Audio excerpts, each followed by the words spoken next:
আসিয়া রাদিয়াল্লাহু তাআলা আনহা আলাইহাস সালাম, ফেরাউনের স্ত্রী। এই মহিলা অনেক দামি মহিলা, মুসা আলাইহিস সালামের পালক মা। সুবহানাল্লাহ পড়েন। নিজের সন্তান ছিল না, সাইয়েদনা মুসা আলাইহিস সালামকে মায়ের মতো লালন পালন করেছেন। গোপনে গোপনে মুসা আলাইহিস সালামের উপর ঈমান এনেছেন। গোপনে গোপনে রাত্রিবেলা তাহাজ্জুদ পড়ে চোখের পানি ছেড়ে চাইতেন কার কাছে? ফেরাউনের বউ আর ফেরাউনের ফিনান্স মিনিস্টার, অর্থমন্ত্রীর বউ, দুইজন লুকিয়ে কালিমা পড়ে মুসলমান। ফেরাউন কিছু জানে না। সুবহানাল্লাহ। কি আল্লাহর খেলা! ফেরাউন লক্ষ লক্ষ বনী ইসরাইলের ছোট্ট বাচ্চাকে জবাই করেছে একটা বাচ্চাকে ঠেকানোর জন্য। নাম কি? মুসা। আর ফেরাউনের ঘরে আল্লাহ মুসাকে বড় করলেন। কোন সুবহানাল্লাহ! লুকিয়ে লুকিয়ে ঈমান আনলো। ফেরাউনের বউ আসিয়া, অর্থমন্ত্রীর বউ, দুইজন মিলে ফেরাউনের কাছে ঘটনা পৌঁছে গেল, খবর পৌঁছে গেল। ফেরাউন ডেকে পাঠালো। দুধের বাচ্চাকে নিয়ে ফেরাউনের অর্থমন্ত্রীর বউ হাজির। কুখ্যাত সন্ত্রাসী ফেরাউনের নিজের বউ আসিয়াও হাজির। ফেরাউন বলে, এক আল্লাহর উপর কুফরির ঘোষণা দে, আল্লাহকে বলে যা, আমার পায়ের সামনে সেজদা দে, আমি মাফ করে দেব। আসিয়ার এক কথা, জীবন যাবে কিন্তু ঈমান যাবে। ফেরাউনের অর্থমন্ত্রীর স্ত্রীরও এক কথা, যে আল্লাহর কাছে আমরা মাথা নত করেছি, পৃথিবীর কোন শক্তির কাছে ওই মাথা আর নত হতে পারে না। ফেরাউন বলল, তাই নাকি? দেখি তোদের ঈমানের পাওয়ার কত বড়। অর্ডার করলো, বিশাল বড় পাতিল নিয়ে আসো, কড়াই নিয়ে আসো, কড়াই ভর্তি তেল গরম করতে শুরু করো। টকবক টকবক করে কড়াইয়ের মধ্যে গরম তেল। ফেরাউন বলে, ও অর্থমন্ত্রীর স্ত্রী, তোমারে অনেক ভালো জানতাম, এখনই আমার পায়ের সামনে সেজদায় লুটিয়ে পড়ো, আল্লাহরে ছাড়ো, আমি তোরে ছেড়ে দেব।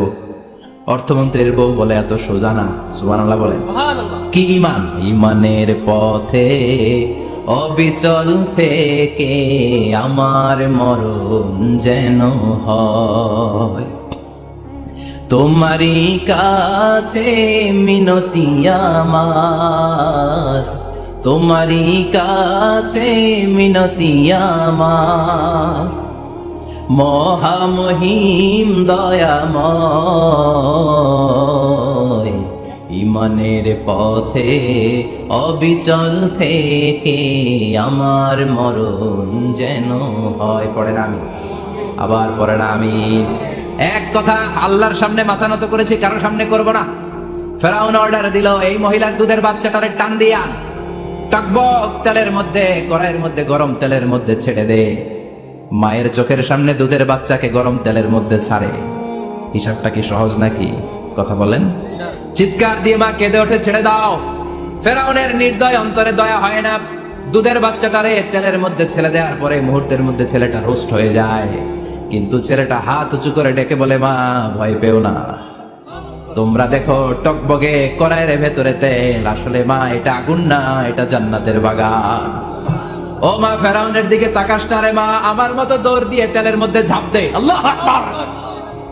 ফেরাউনের অর্থমন্ত্রীর বউয়ের ঈমান দ্বিগুণ হয়ে যায়, তিনগুণ হয়ে যায়। সে বলে, ফেরাউন, গোটা পৃথিবীটারে এক পাশে করতে পারবি, কিন্তু আমার মাথাটা তোর পায়ের সামনে নোয়াতে পারবি? ফেরাউনের অর্থমন্ত্রীর ওই স্ত্রীকে বাচ্চার পরে ওই তেলের মধ্যে ঢেলে দেওয়া হলো। ওই মহিলাটাও রোস্ট হয়ে যায়। বাকি রইল ফেরাউনের বউ আসিয়া। কি নাম? আসিয়া কিন্তু দৃশ্যটা দেখেছে, চাক্ষুষ মৃত্যু দেখেছে দুইজনের। ফেরাউন বলে, আসিয়া, কত অন্তরঙ্গ সম্পর্ক আমাদের, আজীবন কত ভালোবাসা ছিল, কত খুনসুটি ছিল, কিন্তু আমার পায়ের মধ্যে সেজদা দিয়ে প্রমাণ কর তুই আমারে ভালোবাসিস। আসিয়ারও একই কথা, জীবন দিব কিন্তু ঈমান দিব না। ফেরাউন বলল, তোকেও আমি ছাড়বো না, তোকে আমি উলঙ্গ করব। হাজার হাজার মানুষের সামনে আসিয়ার কাপড় টেনে নেওয়া হলো, তক্তার মধ্যে শুইয়ে তক্তার মধ্যে হাতে পায়ে পেরেক মারা হলো। হাতের এই পাশ দিয়ে পেরেক ঢুকে ওই পাশ দিয়ে বেরোয়, তক্তার এ পাশ দিয়ে ঢুকে ও পাশ দিয়ে বেরোয়, ফিনকি দিয়ে রক্ত বের করে। আসিয়া সহ্য করতে না পেরে ডেকে বলে, আল্লাহ, ফেরাউন থেকে তুমি আমারে বাঁচাও। এই দোয়াটা সূরাতুত তাহরিমে আল্লাহ সরাসরি কোট করেছেন, রব্বিবনিলি ইনদাকা বাইতান ফিল জান্নাহ, ও আল্লাহ মালিক, তোমার পাশে জান্নাতে একটা ঘর বানায়া দিও। এরকম একটা সঙ্গীত আছে না নাই? এই সঙ্গীতটা সরাসরি সূরাতুত তাহরিম আসিয়ার দোয়া থেকে কোট করা হয়েছে। পড়েন সুবহানাল্লাহ। মালিক তুমি জান্নাতে তোমার পাশে আমায় একটি ঘর বানিয়ে দিও, একটি ঘর বানিয়ে দিও সে বিভীষিকাময় মহাদিনে, তোমার প্রতিবেশী করে নিও মালিক তুমি জান্নাতে, তোমার পাশে আমায় একটি ঘর বানিয়ে দিও, একটি ঘর বানিয়ে দিও। আল্লাহু আকবার। সেই 5000 বছর আগের দোয়া আজও আমরা তাফসীর মাহফিলে গান বানিয়ে বলি। 5000 বছর আগের কথা আজও আমরা কোরআনের আয়াত হিসেবে পড়ি। আল্লাহু আকবার। কি মাকবুল হয়েছেন মহিলাটা আল্লাহর দরবারে। আল্লাহরে বললেন, আল্লাহ শুধু তোমার ইবাদতের কারণে আজকে আমার এমন দশা উলঙ্গ হওয়া লাগলো, আমার হাতে পায়ে পেরেক ঠোকা হলো, আল্লাহ এখন গরম তেলের মধ্যে ছেড়ে দেয়া হবে, তুমি বাঁচাও। আল্লাহ বললেন, জিব্রাইল আমার জান্নাতটারে আসিয়ার চোখের সামনে তুলে ধর। আমার আসিয়া দুনিয়ার বুকে থেকে জান্নাত দেখে দেখে আমার মেহমান হয়ে আমার কাছে আসবে। আসিয়াকেও গরম তেলের মধ্যে ফেলে দেয়া হলো। দুনিয়ার বুকে থেকে জান্নাতের নমুনাটা দেখতে দেখতে সাইয়েদাতুনা আসিয়া আল্লাহর কাছে চলে গেলেন। পড়েন আল্লাহু আকবার।